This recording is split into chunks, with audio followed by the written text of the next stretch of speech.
Hello guys, there we have a Electrolux Dishwasher ESM64840SX, and today I will tell you about the i10 or i11 code troubleshooting program.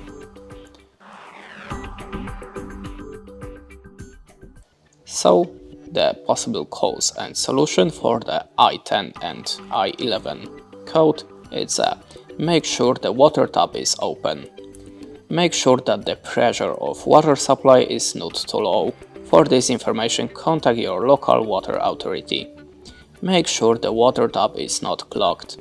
Make sure the filter in the inlet hose is not clogged. Make sure that the inlet hose has no kinks or bends.